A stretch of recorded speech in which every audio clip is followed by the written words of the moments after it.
Hey there! Welcome to the Distracted Librarians podcast.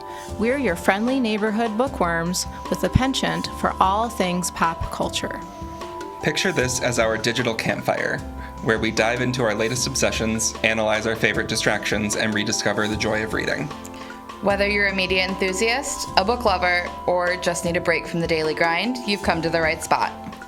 So kick back, relax, and get delightfully distracted with us. Hey everybody! On this episode of the Distracted Librarians, we are going to talk about the right book at the right time. This is kind of an odd phenomenon that happens sometimes. What do you think what does that mean to you guys?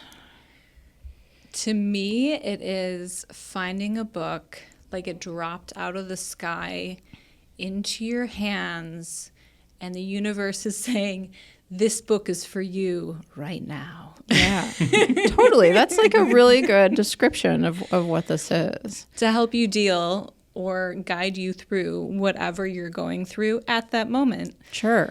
Yeah, I think that's the answer for me, is that I never realize in the moment that it was a book that I quote unquote needed. But like, I read a fair number of books in a year. I've read a fair number of books in my lifetime. And there are the ones that, I'll finish and immediately change like a thought process or like a life path, or that I look back on years later like, yeah, that was correct. Yeah. Like I almost never know it in the moment. Totally. In the book that I'm going to talk about today, I absolutely knew it in the moment. Oh, yeah? Like it hit me over the head. But we'll talk about that a little bit later.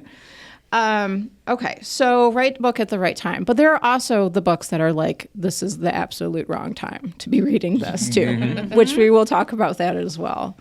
And I think it's interesting because I think that most people that read have had this sort of experience at least once, whether it's good or the bad side of things, definitely. Okay, well, I'm going to share my story first. Yes. Okay. Please. So I broke my wrist about 2 months ago, and it's my dominant hand that was affected. So I had never hurt myself to the extent of what this injury was. And I had to go through surgery, and there was rehabilitation and blah, blah, blah. So my mom was like trying to make me feel better. So she said, let's go to a bookstore together and, we can just browse around and get you out of the house for a little bit.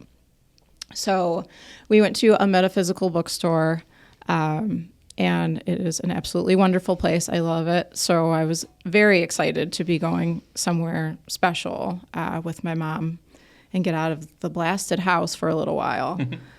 So I went to go look at the books, and usually I am looking in a very specific area of that bookstore, and I was browsing in an area I would have never looked at in a million years. And I looked down, and there was a book called The Power of Your Other Hand by Lucia Capiccioni. And I was like, you have got to be kidding me right now. That's amazing. I was like, what? This can't be real. It was the weirdest thing. And so I pulled it off the shelf, and I'm looking at it, and I'm like, no, this is absolutely the thing. And I showed it to my mom. My mom started laughing. She's like, that is just ridiculous. So I ended up grabbing a copy of it from Hoopla, and I started reading it. And it is absolutely about using your non-dominant hand for drawing and for writing, because it inspires your brain to think differently. So we all have this idea of like the left brain and the right brain. When you use your non-dominant hand, you're using parts of your brain that you don't use as often. So it's great if you have writer's block. It's great if you have you're having a creative issue or you're just not feeling terribly creative.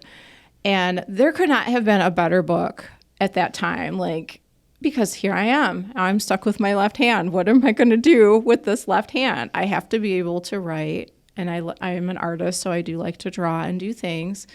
And it was just such a perfect, wonderful, and absolutely hit you over the head kind of thing. It's crazy. Absolutely crazy. No, Brilliant. The timing of that is wild. I love that for you. I also love that, and pro tip, if you do want an obscure book, especially in the realm of self-help, alternative medicine, Metaphysical stuff. metaphysical, check out Hoopla. They have a surprisingly good selection. It's great. Yeah, absolutely. That's why I was like, I didn't know if I wanted to buy the book because I wasn't sure, like, do I want to make this investment into this thing? But I absolutely have to. So I checked Hoopla and it was right there. I'm like, yes, this is just for me. So what about you guys?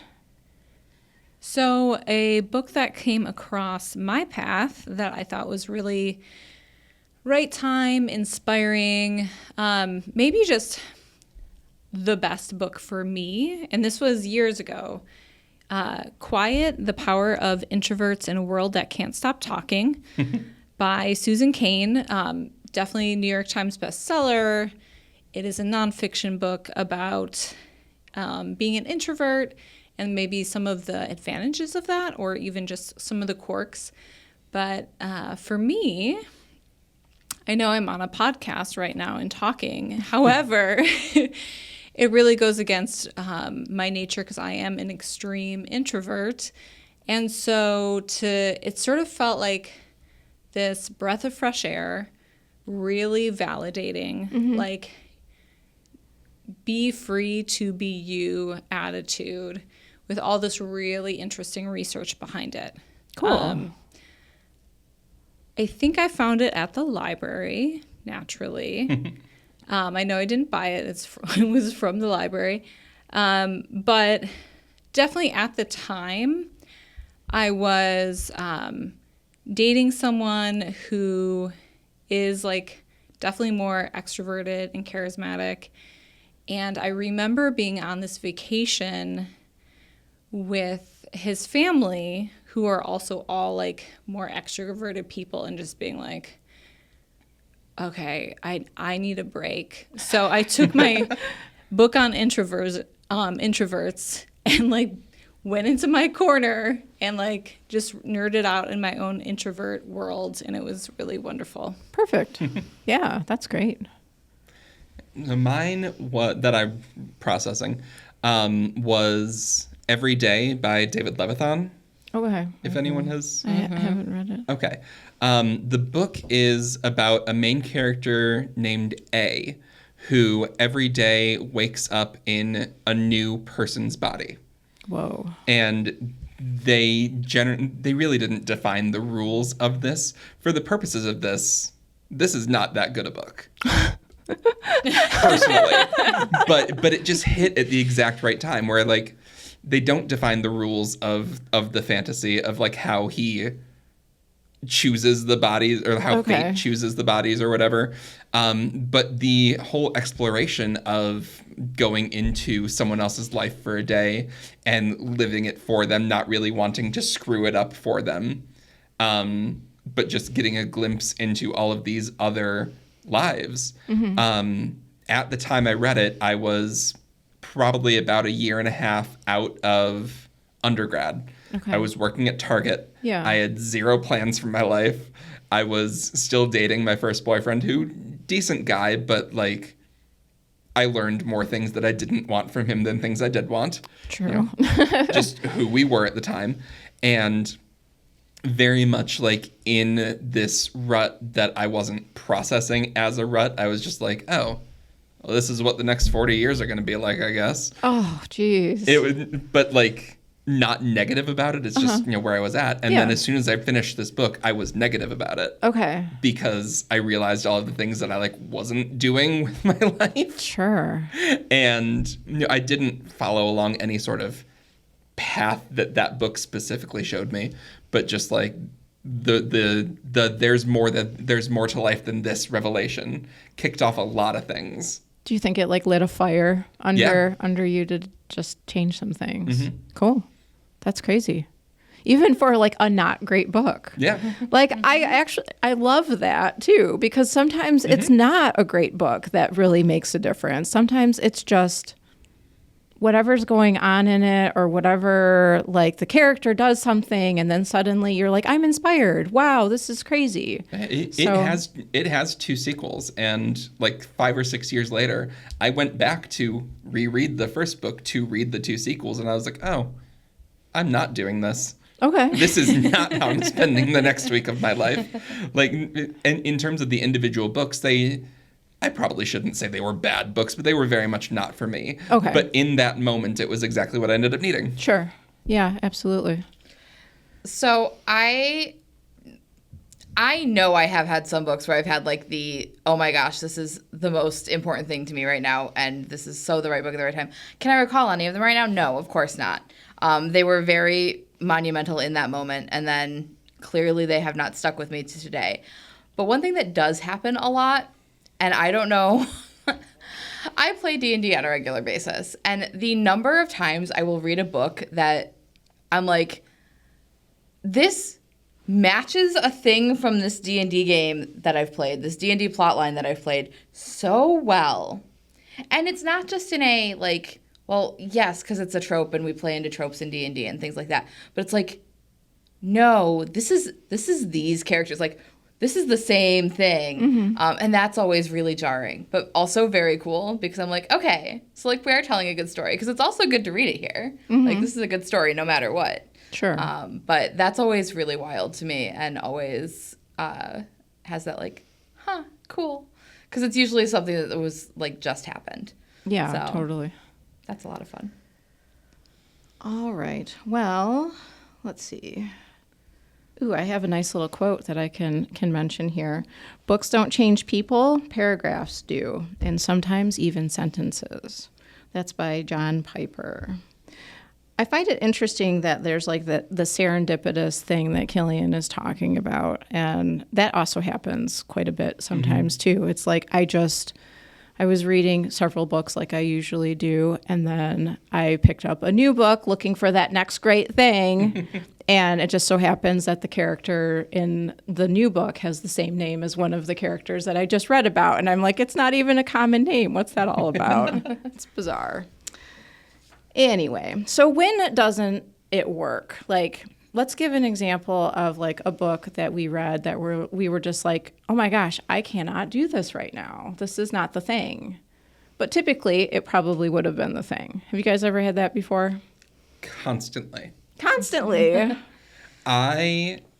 Saturday, that happened with 3 books. Oh no, 3. Where typically what it ends up being is it isn't the book's fault. I'm just not in the mood for like that genre or that trope or to read, period. And I'm just fighting against the grain. But yeah, Saturday I read the first like chapter and a half of 3 different books and was like, this is not the vibe at this moment. And you know, they were authors that I like and genres that I like. And like the first book I was like, okay, maybe this just isn't what I was hoping it was going to be. And by the 3rd book I was like, no, I'm the problem. I am being difficult right now. Yes. Yeah. I am being hard to please. There is nothing that this book could say in the next paragraph or 2 that is going to turn me around. So in each of those, I just closed them. Again, tried to move on to the next one, and I did on the 4th book pick up a reread for a book that had a later book come out. Okay. So and rereading that was, you know, fine for me. It was engagement enough that I could give myself the leeway to get into it, I guess. Sure. But yeah, that happens to me constantly, and every single time I am the problem, not the book. Okay, that's fair. A big phenomenon that I see with patrons at the library is when things in the atmosphere, meaning let's say 2020 lockdown or 2024 election, things are stressful. Definitely the desire for fantasy, beach reads, easy stuff, I think comes in. Sure. A really good example was I was doing a book club, and I want to say this was 2022, and the selection was Emily St. John Mandel's